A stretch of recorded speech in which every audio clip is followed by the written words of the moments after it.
Annie Kritcher, what a pleasure to meet you. It's not every day that I get the opportunity to meet one of Time Magazine's 100 most influential people. That's quite an accomplishment. Congratulations. Thank you very much. And thanks for contacting me. Before we get into your role in securing our energy future, I have to ask the really important questions, the questions that TMZ would ask.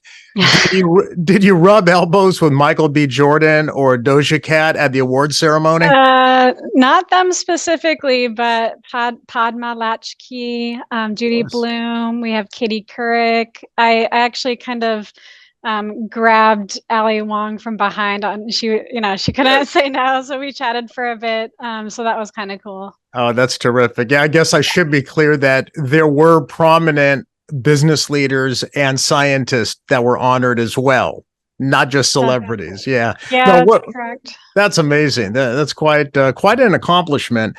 I think stories like yours need to be told, and people need to hear these stories, not only for business professionals, but especially for women in STEM. And I'll tell you why those stories need to be told. I recall last year being granted and invited on an exclusive tour at the National Ignition Facility at the Lawrence Livermore Lab, where you are a design physicist. Amazing projects that you folks are working on, and we'll get into it. But I didn't know much about you because you're behind the scenes, and yet you play an instrumental role. So I think that not only as a role model, but your story, it needs to be told. How did you get into something as specialized and complicated as design physics? What sparked your interest in science? So growing up, I wasn't quite sure what excited me. And I went a really long time without knowing what I wanted to be when I grew up. And then I just got really interested in math and science. It was kind of something that gave me a voice, so to speak. So like, I just felt like I connected with people when I went to, it sounds kind of nerdy. And so then I went to University of Michigan and I saw this thing called Nuclear Engineering Department, which brought me out here to the Lawrence Livermore National Lab as a summer intern. Of course, when you're out here and you see a giant laser, and a job description could be to shoot that giant laser at targets and create suns in the laboratory, there was no going back at that point. Let's talk about that giant laser. I recall 192 beams that focus light. Can you tell us in plain English to a non-PhD, can you explain your experiments in nuclear fusion and why it's relevant to the world and to all of us? Yeah, so what we're trying to do is we're trying to bring the same thing, the same process that powers the sun to the earth so that we can harness this in a controlled laboratory setting. And it's really important because it's the holy grail of the clean future, clean energy future. There's no carbon emissions. It's unlimited. We're fueled by isotopes of hydrogen.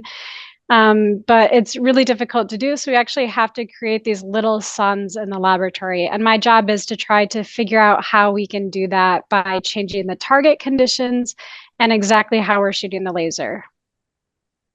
I want everyone to understand what you just did. I am a communication specialist and I write about leadership and communication skills. If I take a transcript from your explanation of your work at a national scientific lab and I run it through software, which I think I'll do later, I'll find out what reading level it came in at. And you are consciously not speaking at a PhD or academic level when you're speaking to someone like myself. So, Annie, is that intentional? You obviously have learned or sharpened communication skills. Is this an important skill in science and technology?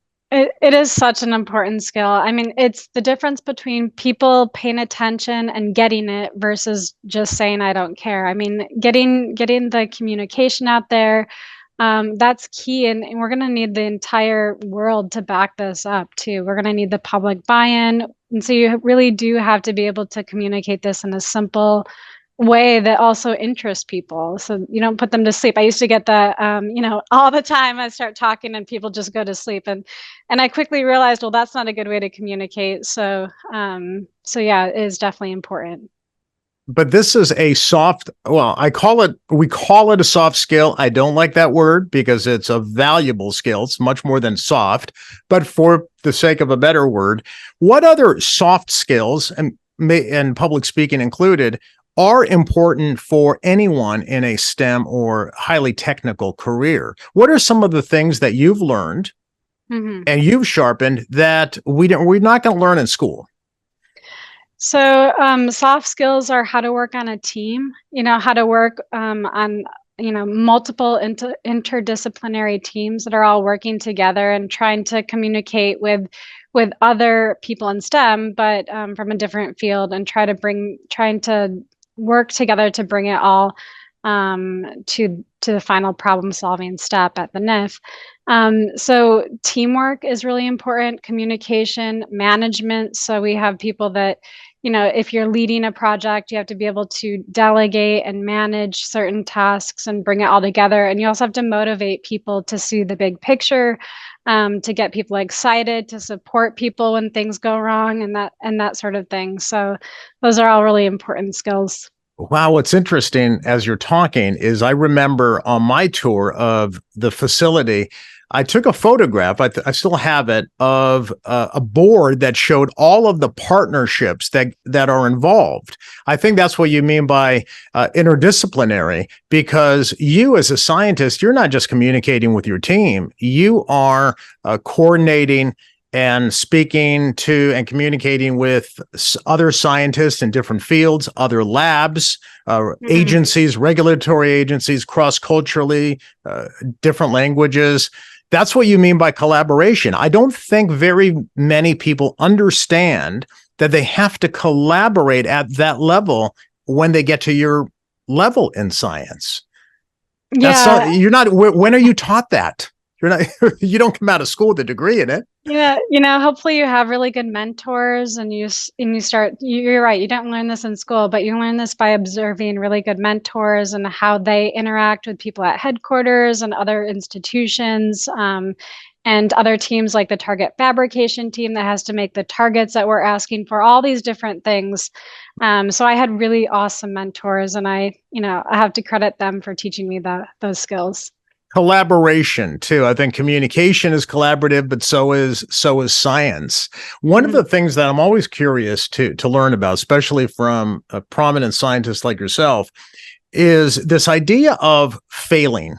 Because the other thing I learned when I took a tour of your facility and the giant lasers and got to learn about the experiments that you're doing, not only is it enormously complex, but from what I understand, you've been working on this achievement for decades. Other scientists at the lab for decades. Yes. How do you deal with constant failures and learning from those mistakes? That must happen in science all the time, but it's not something that you shy away from. It's almost like you have to embrace it. Yes, that's correct. And, there have been many failures. And I have to admit, it was really hard at times. I did want to give up at times, but you kind of have to just, you try to learn for the reasons that you had the failures and try to improve the experiments or the innovations for next time. Even starting with the first experiments on NIF, every step we've taken has been an improvement that's based on the learning that the failures gave us. But it is hard, especially when it's something like it was a design parameter that wasn't just quite right, and then you feel the weight of the responsibility. And it is just this is the advice that I give to everybody is. Learn from your failures. Don't lose confidence. Perseverance is a really, really important, aspect to have in these types of big science experiments. And so, it is really important to learn from your failures, not get discouraged, and keep making progress and keep the perseverance up. So the achievement that that happened last year, I wonder if you could just briefly explain. Again, you're really good at doing this in plain English for me. Can you explain the milestone. I understand that what you achieved, you and your fellow scientists at the lab, is in pursuit of a grand challenge, big scientific challenge. What did you achieve that gave you so much hope to continue the experiments and for the future? So what we achieved most recently was that we were able to get the conditions of the little star that we're creating just right so that we actually got more energy from fusion out of the experiment than the laser energy we put into the target to drive the experiment. And that's really important because if, fusion energy is the holy grail, but you have to be able to generate more energy than what you use to create the conditions that are necessary for ignition and to create the fusion. So we got more energy out than what we put into the target, and that's really, really, that's a proof of principle that harnessing fusion energy is possible in a laboratory setting. Oh, I see. And so all of these decades of work, it was to achieve that one milestone that you achieved last year. That's correct. Of course, they always want us to get more. So that's the plan going forward is, keep increasing the amount of energy that you get out for a given amount of energy in. But this is the first time that we actually got more out than we put into the target, and that's the milestone. Wow. So that gives you a lot of hope for the future. You don't want to give up now. That's correct. Yeah. Now we're full steam ahead, and also feeling the weight of that too. We're excited to make progress, and we're energized, and everybody's continuing to work around the clock to make these improvements happen.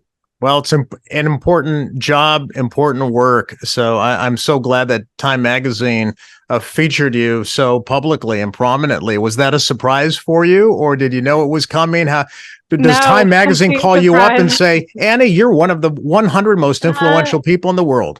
Yeah, almost. It was almost like that. So we had our PR department here at the lab ask me if I wanted to talk to a Time reporter, and I said, of course. I said yes. I'll clear my schedule, talk to the reporter.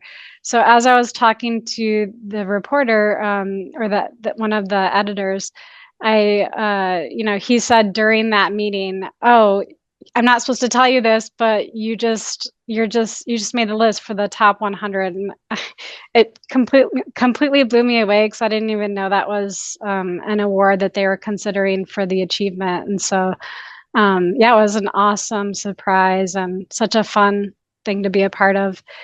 That's an amazing story. Are you getting some good-natured ribbing from your peers since you're now the 100 most influential?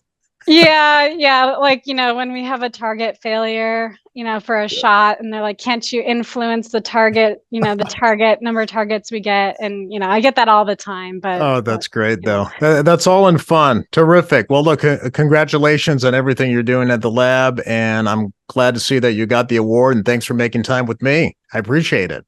Thank you so much.